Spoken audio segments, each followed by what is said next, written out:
Video ini hanya untuk orang belajar bahasa Inggris. Yang nggak suka bahasa Inggris, skip aja. Marcia met Howard Collins at church. Marcia was 35 years old. Howard was 41. Howard lived with his mother in a small house on the south side of the town. Marcia lived with her sister and father in an apartment 3 streets away. Marcia did not work. Her father, George Grant, was ill and never left the apartment. He stayed in bed most of the time and always needed somebody with him. So Marcia stayed at home with her father and only went out when her sister Karen was in the house. The 2 sisters were very different. Marcia was short, with a small, round face and short black hair. Karen was 10 years younger. She was tall, had long brown hair and good legs, and a suntan all through the summer. People often said to Marcia, "Your sister is very beautiful." There were always lots of men ready to take Karen out to dinner or to the cinema. But Marcia stayed at home. Karen worked in a shop in the town. When she was at home, she liked to sit up on the roof garden of their apartment building. It was one Sunday in May when Marcia came home with Howard the first time. She took him to see her father. George Grant was in bed. He had grey hair and a grey face. Sometimes he read a book, but mostly he just sat in bed and watched television. "This is Howard, Father," Marcia said. "He works at the hospital, and we met at church. I told you about him last week. Do you remember?" "No," her father said, and he turned his face away, back to his television. He was not interested in new people or his daughter's friends. Just then, Karen came into the room. She wore a white bikini and white shoes. She smiled at Howard. "So you're Howard," she said. "My big sister has got a boyfriend at last." Howard's face went red, and he looked down at his feet. Karen laughed.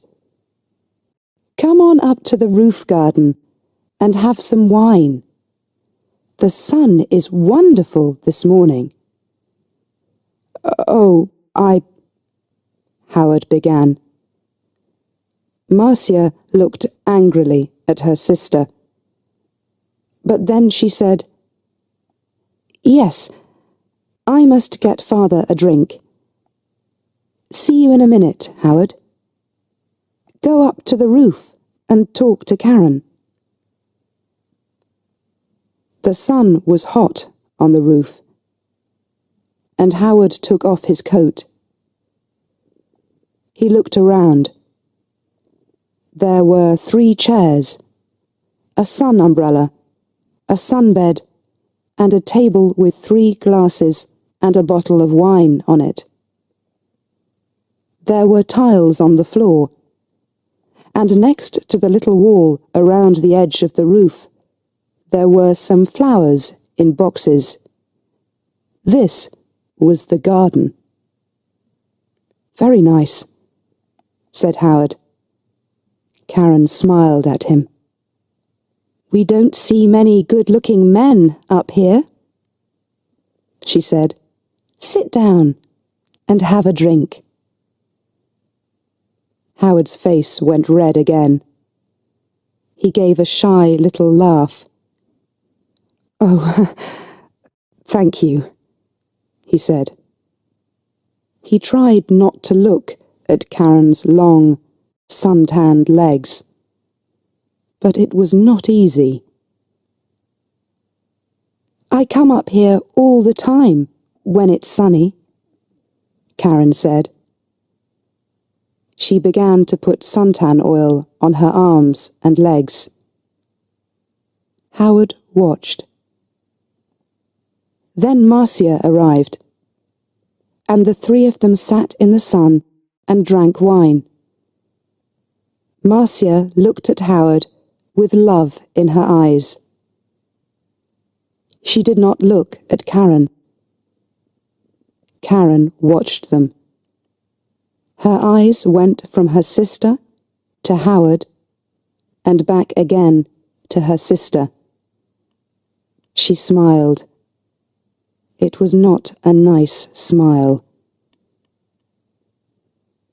Every Sunday morning after that, Marcia brought Howard home for a glass of wine after church. Howard stopped his car in the street outside the apartment building, and Marcia said, "Sound the horn, Howard. Tell Karen we're here. Then she can get the wine ready." So Howard gave 3 little toots on his car horn. On sunny days, Karen always came to the wall at the edge of the roof and looked over to wave at them. Then she went to get the wine.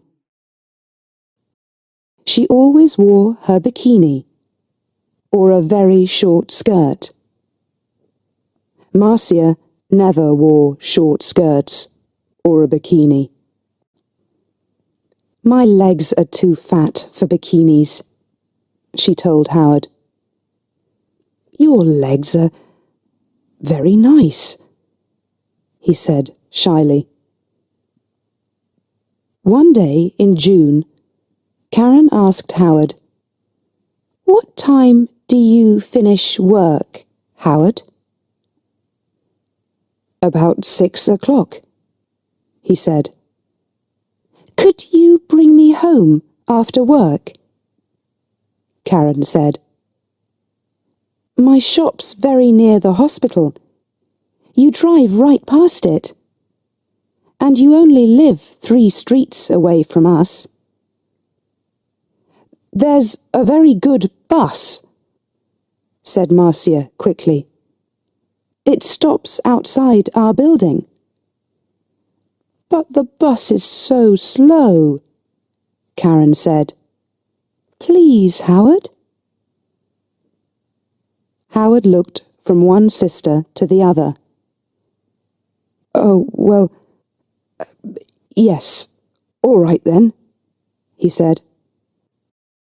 "Thank you," Karen said, and gave him a quick kiss. So, every evening, Howard drove Karen home. On the first Friday, they were an hour late. When they arrived, Marcia was at the door of the apartment building. "What happened?" she asked. "Why are you so late?" "There was an accident," Karen said.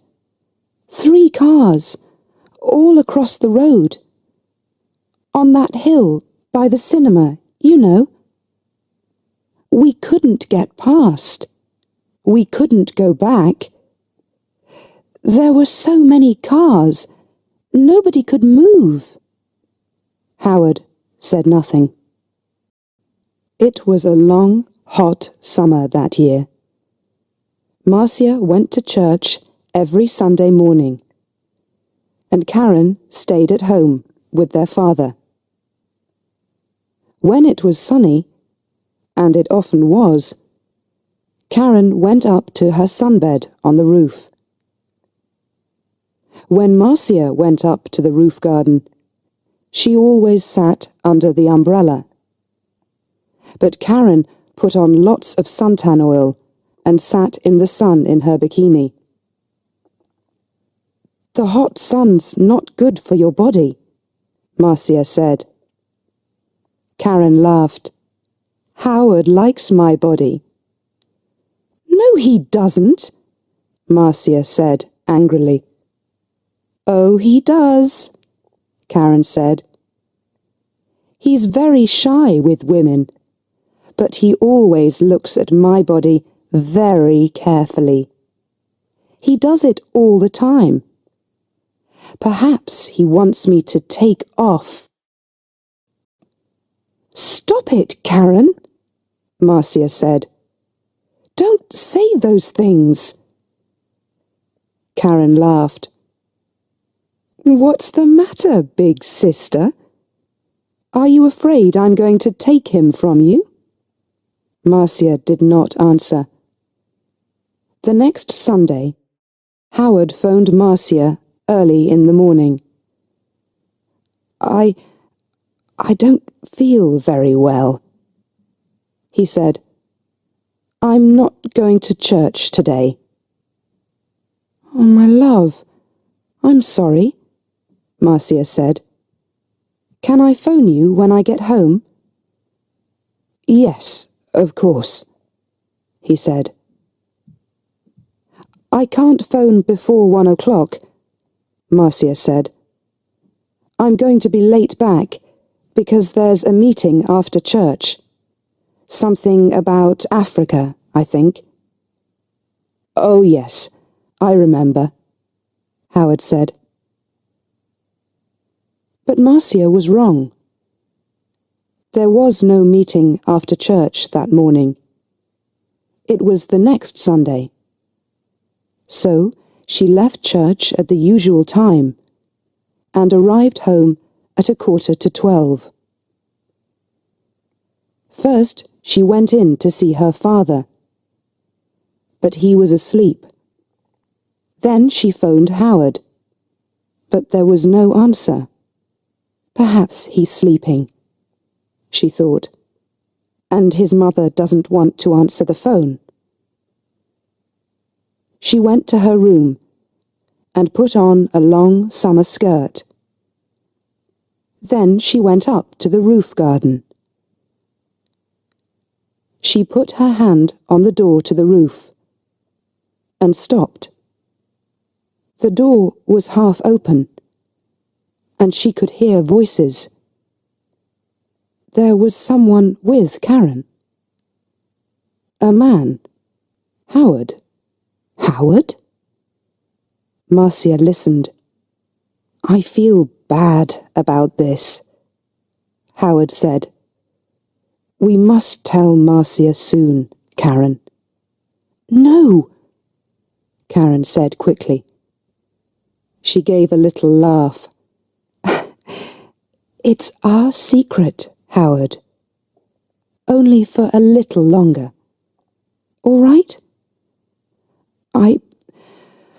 I don't like," he began.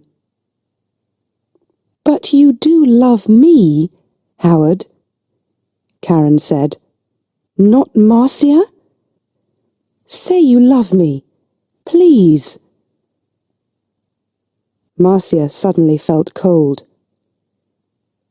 You know I do," Howard answered. "But—" Karen kissed him. "It's our little secret. Oh, is your car outside, my love? We don't want Marcia to see it."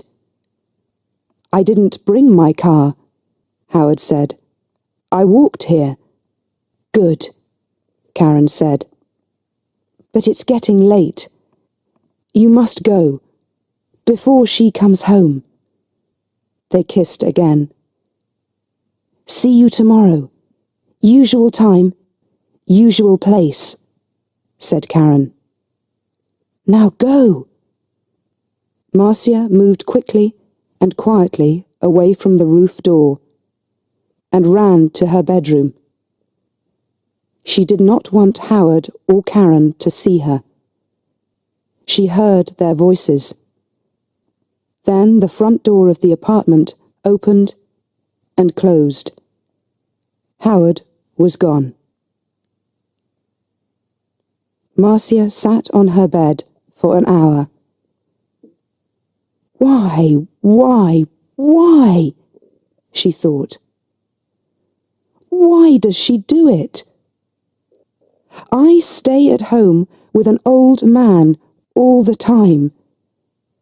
I can't go out to work. I can't make new friends. I can't meet new people. I go shopping once a week, and I go to church once a week. That's all.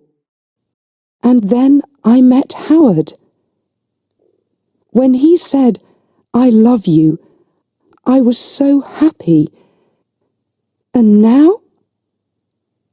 Karen had everything. Good looks, a job, friends. She was young. She was beautiful. She could have any man. So why Howard? Why? It's not because she wants him, Marcia thought. It's because I love him. It's because she doesn't want me to be happy. But you do love me, Howard. Not Marcia? You know I do. Was it true? Did Howard love Karen and not her? No. He saw only the beautiful, sun-tanned body. He didn't know her. She's not going to have him, Marcia thought. Every evening that week, Howard drove Karen home after work. And every evening, they got later and later.